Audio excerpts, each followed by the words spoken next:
My girlfriend yelled in front of everyone, "You'll never be good enough for me." I smiled and said softly, "Maybe you're right." Then I turned around, got in my car, and drove away without looking back. Hours later, one of her friends texted me. "You know what she said after you left?" I typed back, "What?"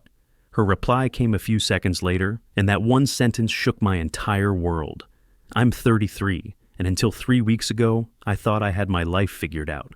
I had been with Jessica for 5.5 years. We met at a mutual friend's birthday party in Tampa, hit it off immediately, and within 8 months, we were living together in a decent 2-bedroom apartment near downtown.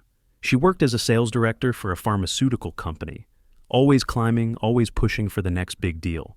I respected that drive. I work as a marketing manager for a mid-sized logistics company, steady income, good benefits. We'd even started talking about engagement, had a shared savings account building, toward a ring and maybe a house down the line. The night everything collapsed was supposed to be a celebration. Her company had just landed a major contract with a hospital chain, and she wanted to throw a party at our place.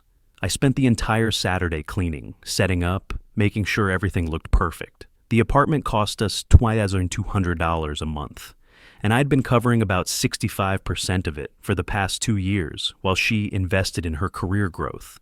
I didn't mind. I thought we were building something together, something that would pay off for both of us eventually. About 35 people showed up, her pharmaceutical colleagues, some mutual friends, a few faces I didn't recognize. The apartment was packed, energy high, everyone congratulating Jessica on the big win. I was proud of her, honestly. She'd worked her ass off for this contract, pulling long hours, traveling constantly, building relationships with hospital administrators across 3 states. I was in the kitchen, refilling the ice bucket when I heard her voice cut through the music and conversation. "Honestly, I don't know why I'm still settling for this," she said. I froze. She was talking to 3 of her coworkers near the balcony doors. I could see them through the doorway, wine glasses in hand, that networking conversation tone she used with people she wanted to impress. One of them, a guy I'd met before at company events, said, "Come on, Max seems like a solid guy. Stable job, treats you well." She laughed, but it wasn't warm. It was the laugh she used when she thought someone was being naive. Solid doesn't open doors, though. Solid doesn't get you into the rooms where real decisions get made. I need someone who matches my trajectory, you know? Someone who's actually going places instead of just coasting along. I stood there holding that ice bucket, feeling the cold seep through the plastic against my palms. The words hit me like I'd been sucker punched, but I kept my face neutral. I'd learned over the years that Jessica could smell weakness from across a room, and showing hurt would just give her ammunition. Then she saw me. Our eyes locked for maybe 3 seconds. She didn't look embarrassed or sorry. She looked annoyed that I'd overheard, like I'd violated some unspoken rule about staying in my lane. I walked over calmly, set the ice down on the table next to them, and that's when she said it, loud enough for half the party to hear. "You'll never be good enough for me." The conversations around us died. People turned to stare. I could feel every eye in the room on us, waiting to see if I'd explode, if I'd make a scene, if I'd give them the drama they suddenly found themselves witnessing. My chest felt tight, but I wasn't about to give her that satisfaction. Not here, not in front of these people.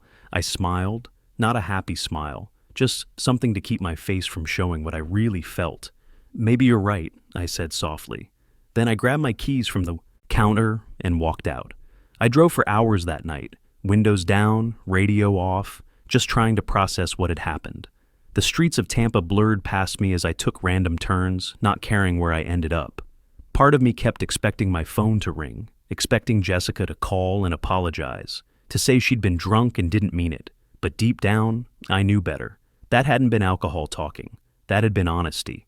Around 1 a.m., I checked into a budget hotel near the airport, the kind of place where they don't ask questions and the ice machine hums too loud.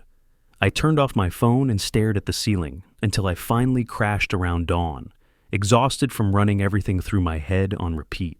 When I woke up around noon, my phone showed 52 missed calls and 89 texts. Most were from Jessica, a progression from angry to worried, to manipulative to angry again. A few were from friends who'd been at the party, probably wanting to know what the hell had happened. I ignored all of them, except one from Diana Walsh, one of Jessica's friends who had always treated me like an actual person instead of an accessory to Jessica's life. Her text said, "Hey, I know you probably don't want to talk right now, but I think you should know something." I stared at the message for a long time before responding. "Not ready to talk. Just tell me." 3 dots appeared, disappeared, appeared again. I could practically feel her struggling with whether to send what she wanted to say. Finally, "You know what she said after you left?" My stomach dropped. I knew this was going to hurt, but I had to know. "What?" The response came quickly this time, like she'd decided to rip the bandage off. She said, "Good. Now I don't have to break up with him before the Monaco trip. Rich is going to be so much easier to deal with." Richard Hamilton, her regional VP, the guy she'd been working late nights with for the past 8 months. The guy who was, apparently, taking her to Monaco. The guy I'd met at company events, who'd always been overly friendly, asking about our relationship with that fake concern that successful married men use when they're sizing up their competition. I sat on that hotel bed for 20 minutes, just staring at my phone. The pieces started falling into place. The late meetings that stretched past midnight, the business trips that seemed to multiply every month, the way she'd started dressing differently for work, spending more on clothes and makeup than ever before. I'd attributed it all to career advancement, supported it even. I'd been paying the bigger share of rent so she could invest in herself. Turned out she'd been investing in someone else. Then I did something calculated. I logged into our shared cloud account, the one we used for photos and shared documents. She'd never changed the password. Why would she? I was solid old Max, too trusting and comfortable to ever snoop around. I found a folder labeled Work Conferences. The name should have been my first clue, but I clicked on it anyway. Inside were dozens of photos that told a story I'd been too naive to see. Jessica and Rich in Miami, arms around each other at what was definitely not a conference dinner. Jessica and Rich in New York, clearly in an expensive hotel room, champagne glasses on the nightstand, his hand resting on her lower back in a way that screamed intimacy. Jessica and Rich in what looked like a private jet, her head on his shoulder, both of them looking relaxed and happy in a way I hadn't seen her look with me in months. The timestamps went back 8 months. 8 months of business trips I'd supported financially and emotionally. 8 months of her coming home tired and distant, claiming work stress while she was actually building a whole other life with someone else. The most recent photos were from just 2 weeks ago, a client dinner in Atlanta that apparently involved a 5-star hotel suite, and room service breakfast in bed. I didn't go back to the apartment for 5 days. I stayed in that hotel, ordered takeout, and made a plan. The old me might have charged home for a dramatic confrontation, might have thrown her stuff on the lawn, or posted the photos on social media for everyone to see. But something had shifted during those hours of driving. I wasn't interested in dramatic revenge. I was interested in protecting myself and making sure this didn't destroy me financially or professionally. First, I called Stephen Brooks, a lawyer my buddy from the gym had recommended after his own messy divorce. Our apartment lease was in both names, but I'd been paying the larger share for 2 years.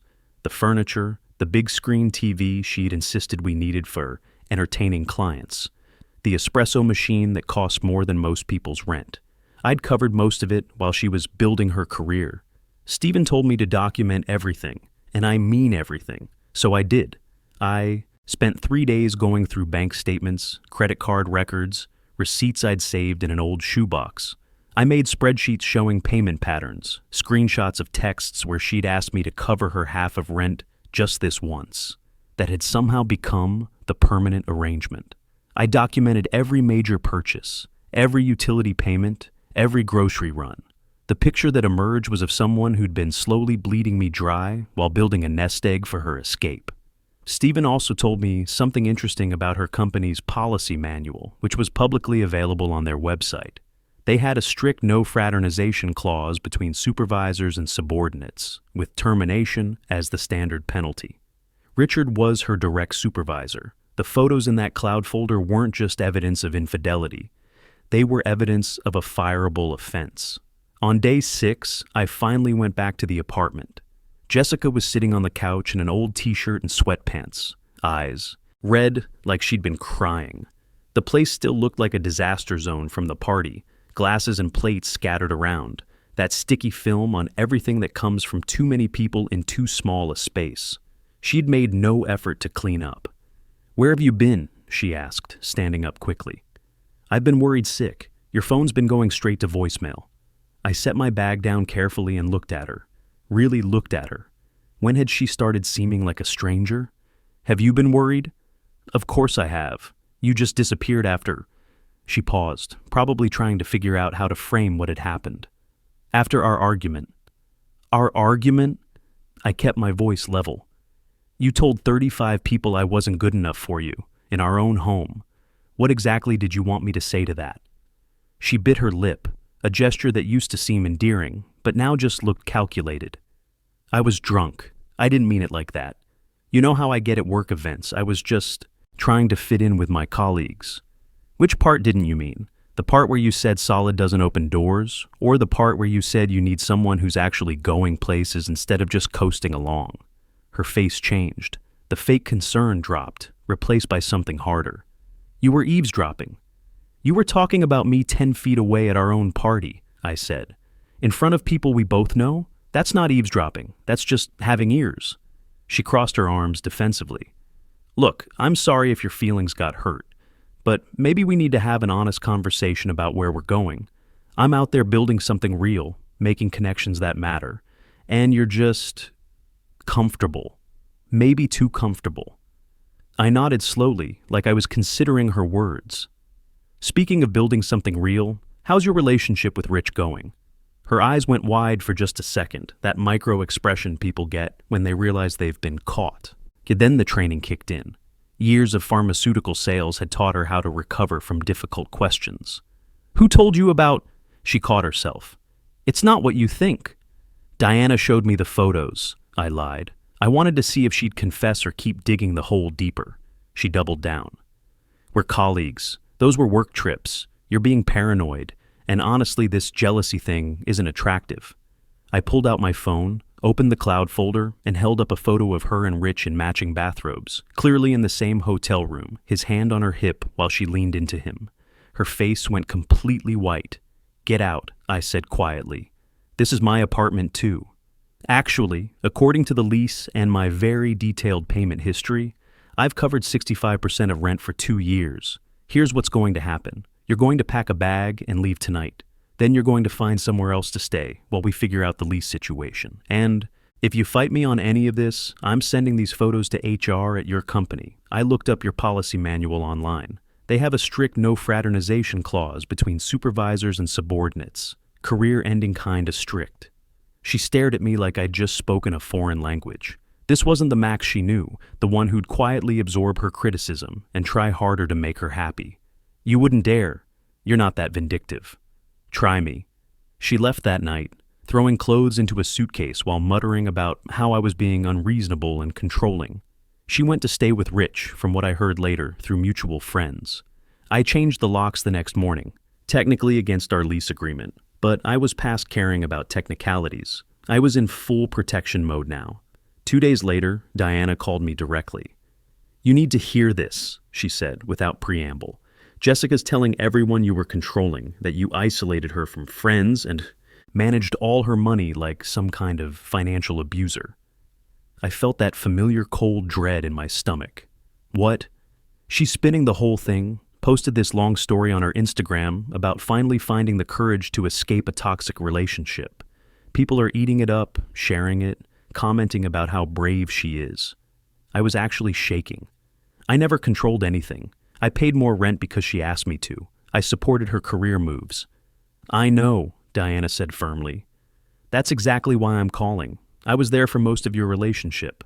I saw how she treated you, how she took advantage of your generosity. But she's good at this victim narrative thing, and a lot of people who don't know the real story are believing her. I asked Diana to screenshot everything she could. Then I called Steven again. He told me to stay completely quiet. Don't engage with any of it. Don't defend myself publicly. The truth has a way of coming out, he said. Let her hang herself with her own rope." I didn't have to wait long. 3 days later, Jessica posted publicly on her main social media accounts a long, emotional post about finding courage to leave an abusive situation, rebuilding after narcissistic manipulation, learning to trust herself again. She didn't name me directly, but she didn't have to. Everyone who knew us could connect the dots. My phone started blowing up.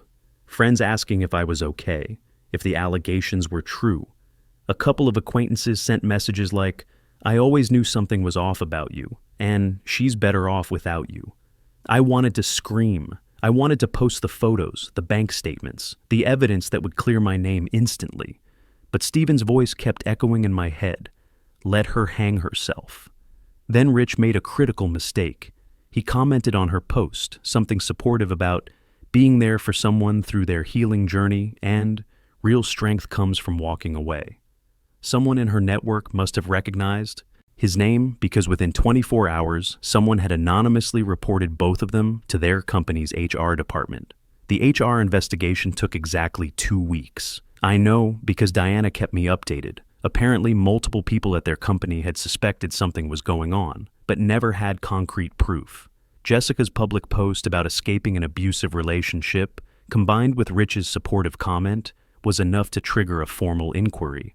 During that time, I moved out of our apartment completely, broke the lease early, paid the penalty fee, and found a smaller place across town. I didn't care about the money anymore. I just wanted distance from everything we'd built together. The investigation uncovered more than just the affair. They found a pattern of inflated expense reports, personal charges billed to company accounts, and what the HR report called systematic misuse of corporate resources. They'd been padding travel costs, billing romantic dinners as client, entertainment, even charging couples spa treatments as team-building exercises. Small amounts individually, but it added up to several $1,000s over 8 months. They both got fired on the same day. Jessica tried calling me when it happened. I didn't answer. She left a voicemail that I still have saved. "This is your fault. You ruined my entire career because you couldn't handle me being successful. I hope you're happy now." A week later, I got a text from an unknown number. "This is Rich. We need to talk about this situation." I blocked the number immediately. It's been 3 months now. Through mutual friends, I heard Jessica move back in with her parents in Ohio. Rich is apparently dealing with his own fallout. His wife filed for divorce when the affair came to light. And he's struggling to find work in an industry where reputation matters. As for me, I'm doing better than I ever expected. Got a promotion at work, love my new apartment, started hitting the gym. Consistently again. I've even been on a few dates, nothing serious yet, but it feels good to remember what it's like talking to someone who doesn't make me feel like I need to apologize for existing. The weird thing is, Jessica was right that night. I wasn't good enough for her. But that's because her version of good enough required me to ignore my values, accept being used, and pretend I didn't deserve basic respect. I'm good enough for me now. That's what matters. If you enjoyed this story, don't forget to like the video and subscribe to the channel for more stories like this. Thanks for watching.